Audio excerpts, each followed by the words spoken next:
On s'intéresse donc aujourd'hui à ces migrants qui ont pu trouver refuge au Canada. 25 000 personnes en quelques mois seulement. La plupart sont des Syriens. Ils ont été accueillis grâce à un parrainage privé. Au Québec, par exemple, ce système représente 80% de l'accueil des réfugiés. Une opération évidemment salvatrice pour de très nombreux migrants, mais elle a ses limites. Reportage signé Pierre Millet. À 200 km de Montréal, Lise attend depuis janvier une famille de réfugiés syriens qui n'arrivent toujours pas. Puis c'est le beau salon qu'on leur a préparé. Avec son ami Michel, ils ont entièrement meublé l'appartement. La famille que nous allons recevoir, c'est Robert, Nelly, Peter et Roger. Comme eux, des centaines de Québécois ont décidé de financer l'installation de réfugiés syriens. Une demande telle que les dossiers prennent de plus en plus de temps à être traités. C'est la chambre d'enfants. On a 2 lits simples. Moi, j'ai hâte de les prendre dans mes bras, de leur dire qu'ils sont chez eux, là, qu'ils sont bienvenus chez vous. Là. Et pour nous, on trouve que c'est difficile, mais pour eux, ça doit être atroce, l'attente d'arriver dans un pays de paix. Les 500 $ de loyer mensuel, c'est à la charge du comité d'accueil de la famille syrienne, directement lié à l'église chrétienne locale. Car aujourd'hui, au Québec, 80% de l'accueil de réfugiés est l'affaire de groupes privés, le plus souvent liés à l'église. Résultat, même s'il n'existe pas de statistiques officielles, une tendance s'impose nettement. Ce sont les Syriens chrétiens, pourtant très minoritaires dans leur pays, et non les musulmans qui sont les plus représentés parmi les réfugiés. Alexandre, son épouse et ses 2 enfants sont arrivés il y a 5 mois, parrainés par un puissant organisme chrétien orthodoxe. Son français est encore balbutiant. En Canada, tout dimanche, aller church. En Syrie, il y avait des bombardements et des frappes aériennes. On était obligés de partir. Nous sommes restés 1 an à Beyrouth et 3 ans en Arménie. Chaque fois, c'était compliqué. Puis nous avons eu cette opportunité de venir au Canada. Les voici à l'église arménienne de Sourpagop, dans les environs de Montréal. À la messe ce jour-là, les bancs de fidèles sont pleins.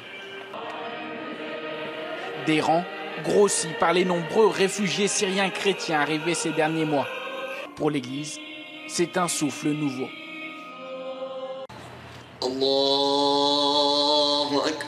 Dans cette mosquée, par contre, parmi les fidèles, aucun réfugié.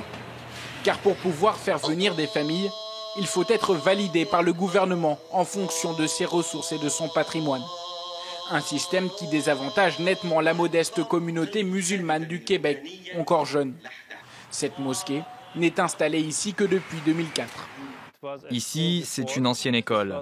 C'était le bureau du principal. Et là, une salle de classe. Un maigre patrimoine auquel s'ajoute un manque de ressources financières. Conséquence, cette famille de réfugiés seulement ont été parrainés par cette mosquée depuis le début de la crise syrienne. Au sous-sol, faute de demande, les dons s'entassent.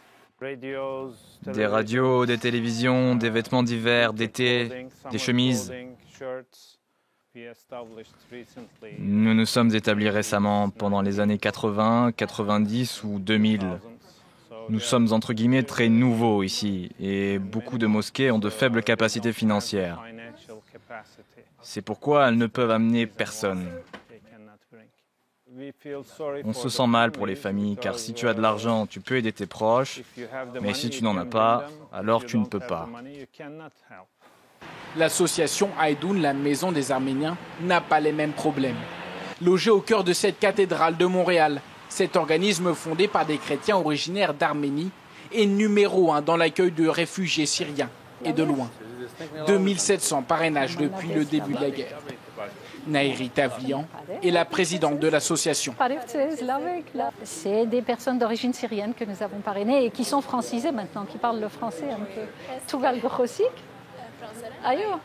À quelques exceptions près, les réfugiés de Haïdoun ont tous le même profil. Ils sont chrétiens orthodoxes. Naïri Tavlian se défend de toute discrimination religieuse. La communauté syrienne du Québec est chrétienne. elle n'est pas musulmane. Donc, par exemple, une famille peut appeler sa famille en Syrie pour dire « si tu es prête à sortir, nous avons un moyen de te faire venir ici ». C'est clair qu'il y a une incidence sur le profil des réfugiés que nous recevons. Plusieurs associations dénoncent aujourd'hui ce déséquilibre entre réfugiés musulmans et chrétiens. Elles pointent du doigt un gouvernement qui a trop misé sur le parrainage privé dans le but de tenir une promesse électorale, accueillir 25 000 réfugiés syriens en seulement quelques mois. Voilà, et on retrouve en direct de Montréal notre invité Rachad Antonius. Bonjour, merci d'être avec nous. Vous êtes professeur de sociologie à l'Université du Québec, à Montréal donc, membre également du Centre de recherche en immigration, ethnicité et citoyenneté. D'abord, est-ce que ce système de parrainage privé est largement répandu au Canada ? Il est largement répandu un peu partout. Il est un peu plus présent au Québec pour des raisons qui relèvent de la composition des groupes immigrants originaires du Proche-Orient au Québec. Et comment est-ce que ce... Allez-y, je vous en prie. Il faut dire une chose, par exemple, c'est que dans l'ensemble, le parrainage public a favorisé par ailleurs, et je dis ça pour contrer un peu ce qui a été dit dans le reportage, le parrainage public a favorisé les musulmans, pas par choix politique, parce que la politique canadienne est absolument neutre et on ne demande pas aux gens quelle est leur religion avant de les aider. La raison pour laquelle cette différence est faite, c'est parce que le Canada va chercher les réfugiés qui sont parrainés publiquement dans les camps de réfugiés, et c'est de ce point, c'est la composition des camps qui détermine qui arrivent parrainés par le gouvernement. Et ceux qui sont parrainés pour le gouvernement, contrairement au parrainage privé, ont beaucoup plus d'appui financier, logistique, de toutes sortes. Par exemple, leur loyer est payé pendant une année complète, ce qui n'est pas le cas des parrains privés. Le parrainage public date de quelle année? Est-ce que c'est quelque chose qui est récent? Non, le Canada a toujours eu une tradition de parrainage. Alors, elle a été accentuée, un peu modifiée à cause de la crise syrienne, mais le Canada a une longue tradition d'accueil et se pense comme un pays d'immigration. Et donc, un certain nombre de politiques et d'attitudes sont aussi expliquées par cette tradition-là. Sur les parrainages privés que l'on a évoqués donc dans le reportage, dans quelle mesure est-ce que l'État intervient dans ces parrainages? Qui choisit les réfugiés, par exemple? Non, ce sont les personnes privées qui choisissent les réfugiés, mais le reportage pêche par ce qu'il n'a pas dit là-dessus.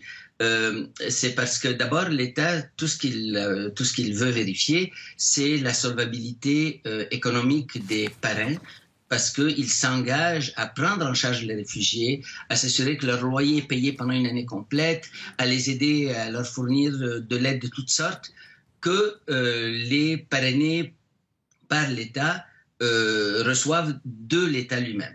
Alors, ça, c'est la chose la plus importante. Ce qui n'a pas été dit dans le reportage, c'est que la plupart des églises qui accueillent sont elles-mêmes des branches des églises syriennes. C'est-à-dire, ce sont des églises qui ont leurs branches en Syrie et ici, et ce sont les gens qui font venir essentiellement leur parenté, et c'est pas l'église en tant que telle qui n'est pas puissante qui les fait venir, mais les citoyens qui s'organisent et contribuent. Je connais des cas, par exemple, où 4 ou 5 familles se sont cotisées pour accueillir une famille de réfugiés. Il faut aussi dire qu'une partie de ceux qui sont accueillis par ces églises syriennes qui sont installées à Montréal ou qui ont des branches en Syrie sont eux-mêmes soit sous une très grande pression de discrimination en Syrie à cause de la montée des forces islamiques parmi les rebelles, ou vivent des discriminations quelconques. Alors, il y a quelque chose de bizarre à vouloir considérer comme discrimination, qu'on aide ceux qui sont les plus vulnérables dans une situation de conflit. Merci pour vos observations supplémentaires, Rachad Antonius, et d'avoir accepté notre invitation. Je rappelle que vous êtes professeur de sociologie à l'Université de Québec notamment.